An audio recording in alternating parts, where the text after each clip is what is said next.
Hello, my name is Cassidy Stevens, and I am enthused to submit my final application for the position at Treatment for All for consulting. I bring experience from public health and social work to produce high-quality deliverables in global health settings. I have served as a graduate student consultant for organizations in Guatemala and Uganda, and my primary areas of focus are quality improvement, monitoring and evaluation, human resources management, and health management information systems.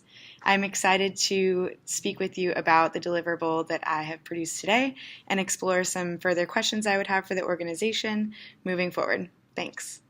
Upon reviewing the scope of work, it is evident that Treatment for All is doing excellent work to increase access to HIV services and provide high-quality care.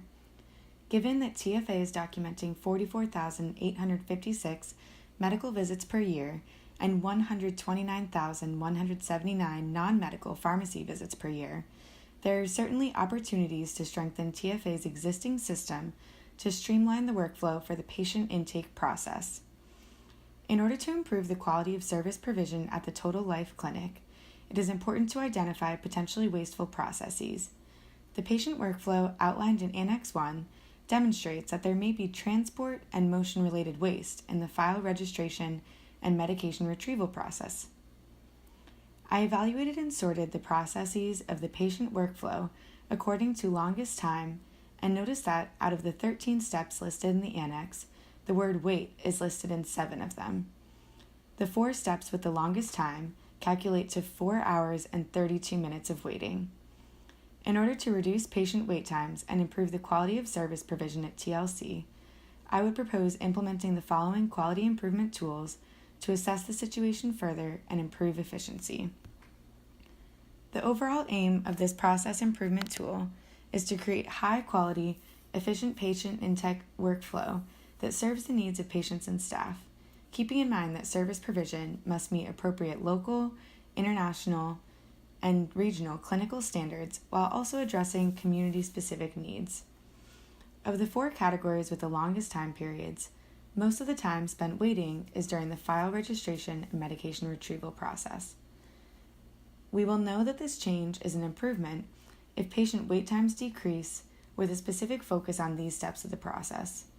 The change I propose to implement is a streamlined patient intake process through the utilization of a digital health platform such as ComCare or Google Forms, based on the organization's capacity to respond to this health system concern. Because quality improvement is a dynamic and iterative process, I would propose conducting a Plan, Do, Study, Act cycle, or a PDSA cycle, to continually assess the needs and strengths of the proposed plan. Although the research study is helpful for beginning to understand where there may be potential transport and motion waste, I would be interested in conducting further research to examine the root cause of the problem. In order to do this in the planning stage of the PDSA cycle, I would consult the experts of this process, staff, and patients. As the people who interact with this system every single day, it is my belief that they hold the most comprehensive understanding of the existing system's assets and potential failures. Therefore, I would conduct patient and staff feedback surveys to further understand their perception of the problem and where priorities should lie in implementing a solution. Another critically important part of the planning stage is assessing TFA's organizational capacity to incorporate a digital health system into their health management information systems. For example, does the facility have the budget to provide tablets in their waiting rooms to streamline the intake process? What's the digital literacy of the health workers? Are they comfortable using electronic systems to manage health information? Once again, it's important to consider both the voice of the customer and the voice of the process to ensure that health technology systems add efficiency rather than added work or confusion. In the Do part of the PDSA cycle, I would recommend selecting one aspect of the patient workflow to streamline based on the needs identified by staff and patients in the quantitative and qualitative assessments. Additionally, this is the stage where I would recommend providing training on the digital resources to staff. In the study stage of the PDSA cycles, as staff members are implementing the digital health system, I would continue to monitor and evaluate progress to identify challenges and ongoing areas of improvement.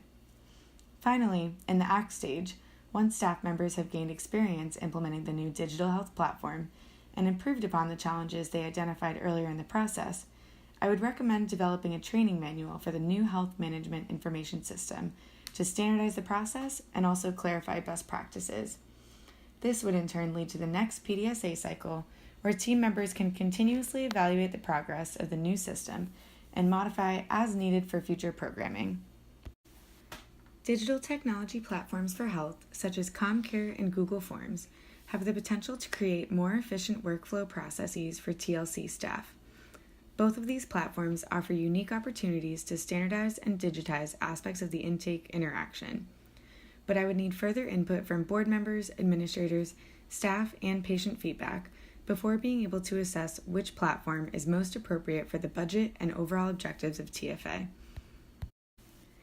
It's clear that TFA is already providing exceptional clinical care and services to patients in partnership with the Ghanaian government and private sector organizations.